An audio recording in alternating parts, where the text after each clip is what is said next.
সুমন ভাইকে আমরা ভোট দেব সবাই।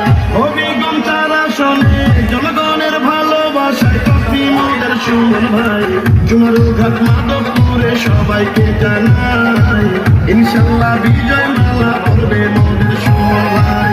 শুনেন আমার এলাকাবাসী, কৃষক মজুর চাষ শ্রমিক ভাইরা সবাই, এমপি প্রার্থী ব্যারিস্টার